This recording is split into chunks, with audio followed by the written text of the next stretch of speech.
Baik, kali ini kita akan menentukan validitas butir soal menggunakan koefisien korelasi biserial. Simbol dari koefisien korelasi biserial bisa dilihat di sebelah kanan, yakni RPBI dengan rumus seperti berikut. Dalam rumus tersebut terdapat salah satu variabel yang namanya ST atau standar deviasi. Untuk mencari standar deviasi nanti ada rumus lain, yakni yang di bawah ini. Jadi nanti untuk menentukan RPBI kita akan mencari ST terlebih dahulu. Nah, sebelum saya menjelaskan dan masuk langsung ke RPBI, mungkin saya akan jelaskan sedikit tentang data yang kita peroleh di sini. Jadi di tabel ini adalah data yang diperoleh setelah satu set soal gitu ya dikerjakan oleh peserta didik. Di sini ada 12 peserta didik yang mengerjakan soal tersebut, istilahnya menguji coba soal, dan pada satu set soal tersebut, instrumen tersebut terdapat 10 soal pilihan ganda. Di sini misalnya kita interpretasikannya, Ani pada soal nomor 1 memperoleh skor 1, tandanya dia bisa menjawab soal tersebut dengan benar. Sedangkan di soal nomor 2 dia tidak bisa menjawab sehingga skornya 0. Di soal nomor 3 dia bisa menjawab dan skornya 1, dan begitu seterusnya, termasuk dengan peserta didik yang lainnya. Nah, di sini untuk mengerjakan atau mencari koefisien korelasi biserial atau RPBI, di dalamnya ada beberapa variabel. Nah, di sini telah saya bikin seperti ada 2 tabel gitu ya, yang di samping kirinya berisi nanti hal-hal yang perlu kita lengkapi untuk mencari RPBI. Adapun keterangan dari variabel-variabel tersebut bisa dilihat di sebelah kanan ini ya. Nah, langsung saja kita mencoba mencari variabel-variabel yang kosong ini dengan bantuan Excel.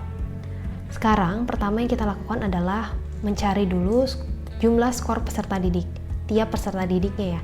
Jadi Ani, Anto, Ina masing-masing berapa sih jumlah skornya? Kita pertama-tama masukkan rumusnya saja, lalu nanti akan kita tarik. Jadi keseluruhannya akan sama sesuai dengan rumus awal yang kita masukkan. Untuk mencari jumlah, kita mengetikkan sama dengan sum atau sum, dan kita cari angka mana yang mau kita jumlahkan, daerah mana saja yang mau kita jumlahkan. Jadi dari sini hingga ke sini adalah skornya Ani. Untuk itu kita blok dari soal nomor 1 ke nomor 10 dari hasilnya Ani, selanjutnya kita tutup kurung, selanjutnya kita enter. Kita cross check terlebih dahulu, benarkah Ani skornya 6? Kita lihat bahwa ternyata Ani menjawab 1, 2, 3, 4, 5, 6 soal yang benar, sehingga skornya adalah 6.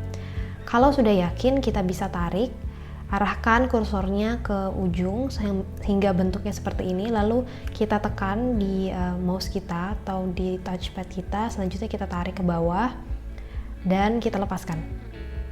Nah, jadi cukup mengisi satu rumus, maka yang lainnya akan mengikuti setelah kita tarik.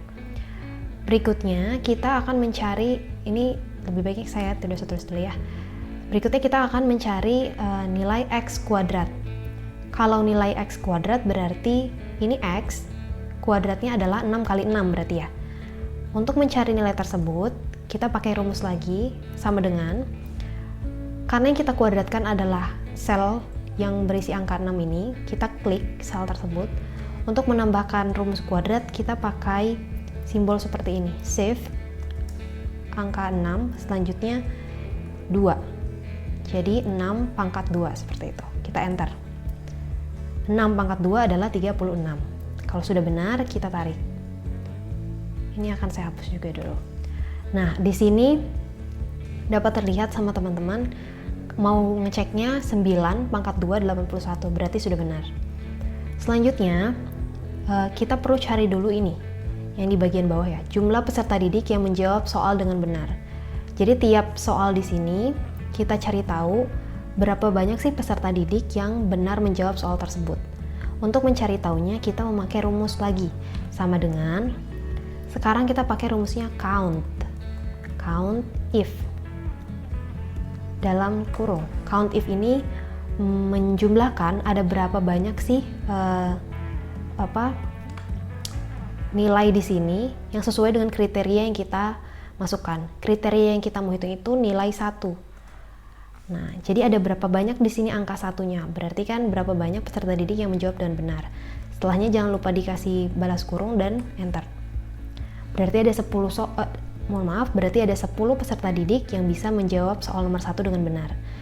Kalau sudah, kita tarik ke kanan. Di bawahnya masih mencari jumlah peserta didik, tapi sekarang yang menjawab soal dengan salah. Untuk itu kita berikan sama dengan lagi. Masih pakai count if, buka kurung. Dengan range yang sama kita blok, kita lepas. Tapi di sini kriterianya kita 0, karena skor 0 menunjukkan skor yang salah. Kita cuma menghitung jumlah 0 di situ ada berapa.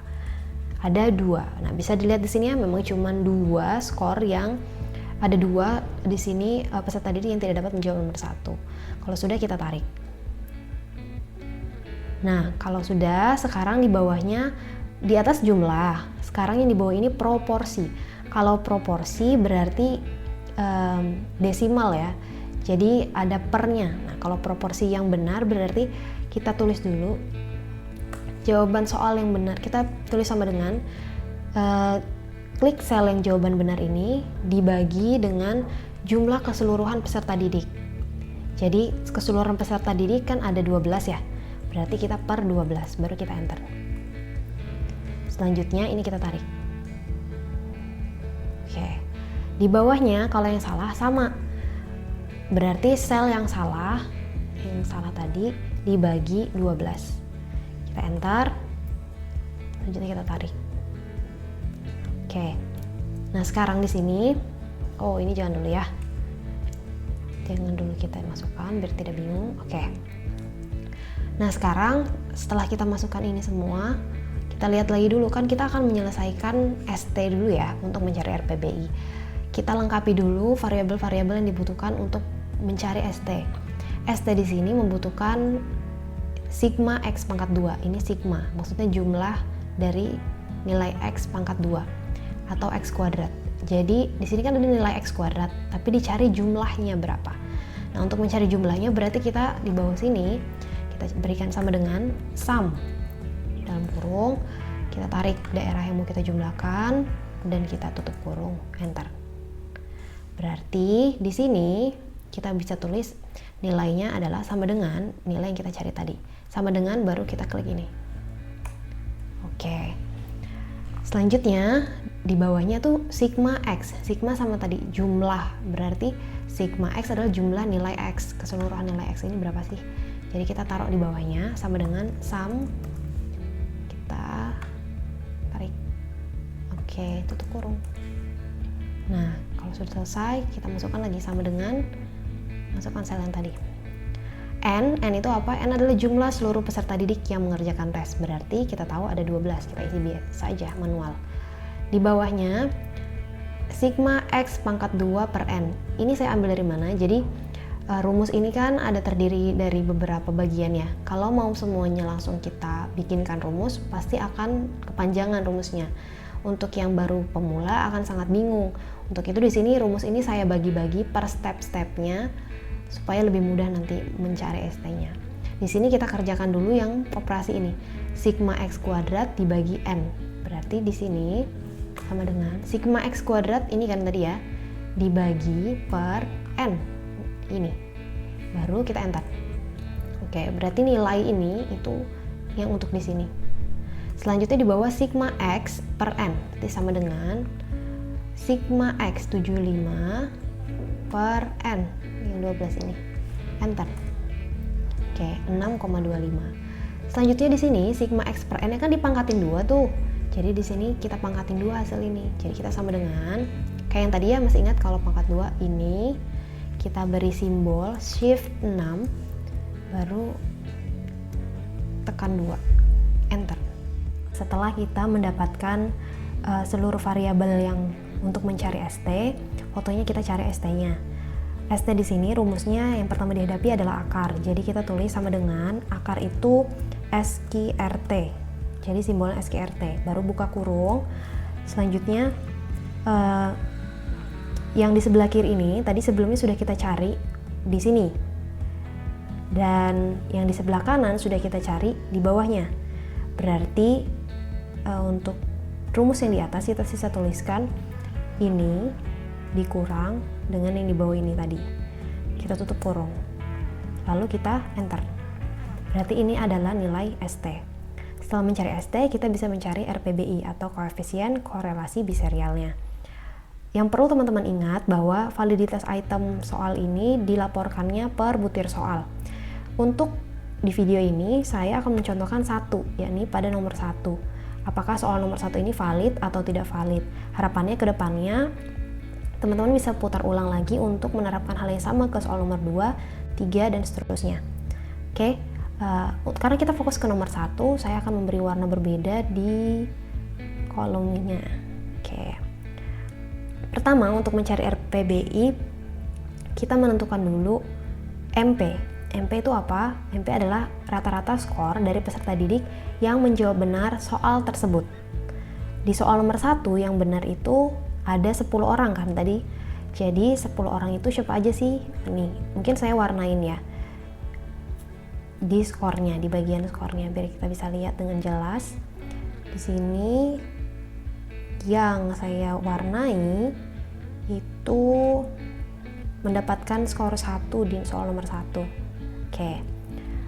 Nah, MP itu mencari rata-rata dari skor peserta didik yang menjawab benar di soal nomor 1 ini. Jadi kita tulis sama dengan, mau cari rata-rata itu rumusnya average, berarti average gitu ya. Dalam kurung, kita blok sel-sel yang mau kita cari rata-ratanya. Berarti di sini dari 6 ke 9, kan nggak bisa ditarik nih, yang 7 kan nggak ikut, jadi kita kasih koma di sini karena di Excel saya pemisahnya koma. Bisa teman-teman lihat ya pemisahnya. Akan bergantung dengan Excel teman-teman lagi. Kalau titik koma berarti diganti titik koma. Karena saya koma, saya di sini tulisnya koma. Selanjutnya mana lagi? Diklik lagi aja. Karena udah di bawahnya juga nggak bisa ditarik, berarti kita kasih koma lagi. Baru yang bawah ini kan berbarengan nih, bersebelahan, jadi kita bisa tarik. Oke, kalau sudah kita shift baru tutup kurung lagi. Terus kita enter. Udah dapat. Berarti sekarang MP-nya 6,3. MT juga rata-rata tapi skor total. Jadi total semuanya ini rata-ratanya berapa? Berarti ini jauh lebih mudah, sama dengan average lagi. Tapi kita blok semuanya. Jadi nggak dipilih-pilih lagi kayak tadi. Dalam kurung. Oke. Berikutnya, sebelum saya ngisi yang ini ya. Oh, boleh deh, saya isi ini aja sekalian ya. Jadi, MP sama MT tadi itu nanti akan dikurangkan. Jadi, supaya kayak tadi kita ngerjakannya nggak ribet, kita kerjakan pelan-pelan. Jadi, MP-nya kurang MT. Kita sama denganin yang atas, karena MP dikurang yang bawah. Dapat. Nah, untuk cari ST di bawah ini, standar deviasi, itu kita dapat dari sini tadi, ya kan? Kita boleh klik sama dengan ini, boleh. Oke, kalau sama dengan gitu dia akan ngikutin sama persis datanya. Nah, kalau P dan Q ini kita dapat dari mana? Nah, ini kita lihat yang tadi tempat saya blok di nomor 1. P-nya adalah 0,8 dan Q-nya adalah 0,2. Jadi nanti ini akan berbeda dengan soal mana yang teman-teman pilih. Sama dengan MP. MP juga akan berbeda karena tadi kita nomor 1, MP-nya di sini adalah MP yang nomor 1. Gitu ya. Jadi P di sini saya masukkan 0,8 dan Q-nya saya masukkan, saya ambil langsung gini sama dengan dari sini. Biar kalau ada koma-komanya itu masih ngikut gitu teman-teman. Jadi pembulatannya itu nggak akan terlalu mempengaruhi hasil gitu. Lebih presisi. Nah, selanjutnya ini kita lanjutin. Di sini P dan Q itu dibagi. Berarti di sini saya bikin sama dengan P dibagi Q. Bagi itu pakai slash gitu ya, garis miring. Nah, selanjutnya P dan Q-nya itu diakarkan. Berarti kita sama dengan SQRT balas kurung yang ini tadi, ini kita akarin. Oke. Udah nih, udah semua. Sekarang untuk carinya RPBI. Kita bikin sama dengan RPBI itu MP kurang MT. MP kurang MT tadi ini ya. Ini sudah dapat dibagi ST-nya udah dapat ini. Nah, terus dikali akarnya P bagi Q. Ini kan tadi akarnya P bagi Q. Nah, karena di sini ada kali, bisa dikasih, kalau kali itu pakai bintang teman-teman. Itu ada di save 8. Terus habis itu dikali sama ini.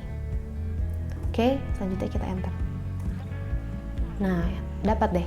Di sini koefisien korelasi biserialnya adalah 0,05958. Waktunya kita mengecek apakah soal nomor 1 ini dengan koefisien segini itu termasuk valid atau tidak valid.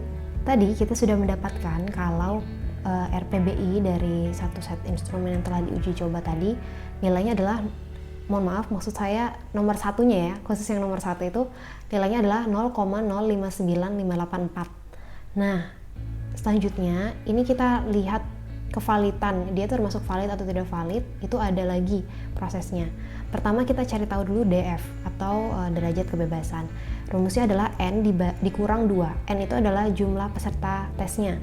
Jumlah peserta tes tadi 12, makanya di sini 12 kurang 2 adalah 10. Dan tingkat kepercayaan yang kita gunakan adalah 0,05. Nah, kita akan mencari RT atau R tabel. Jadi telah ditetapkan seberapa besar sih R tabel itu. Nah, kita lihatnya itu di sini teman-teman. Ada tabel ini, bisa teman-teman cari di internet. Nah, di sini ada DF yang tadi kita cari. DF kita tadi kan 10 ya. 10. Cuman di sini ada banyak banget nih angka-angka di sebelah kanannya, yang mana yang kita pilih ya. Lihat tadi tingkat kepercayaan. Tingkat kepercayaan kita 0,05. Kita pakai yang uji satu arah. Jadi di sini kita ikutin ke bawah. Oh, berarti nilainya adalah yang ini 0,4973. Kita copy, kita taruh di sini supaya bisa ngelihat sama-sama dengan baik gitu ya. Nah, kita lihat dari sini pengambilan keputusannya seperti ini ketentuannya. Kalau RPBI-nya lebih besar atau sama dengan RT, maka item soal itu valid. Tapi kalau misalnya kurang daripada RT, maka tidak valid. Sekarang lihat, hasil perhitungan kita itu 0,059. 0,1 aja nggak nyampe. Sedangkan RT adalah RT-nya adalah 0,49, yang jauh lebih besar. Karena hal ini, karena seperti itu, maka dia itu cenderungnya seperti ini. RPBI-nya justru lebih kecil dibandingkan RT, sehingga bisa diambil kesimpulan nomor 1 itu tidak valid gitu ya. Oke, ini nanti teman-teman silakan diikutin untuk soal-soal nomor berikutnya. Paling yang berubah adalah MP, karena tadi pasti akan tergantung dengan soalnya, soal nomor berapa. Selanjutnya nanti P, Q-nya gitu ya.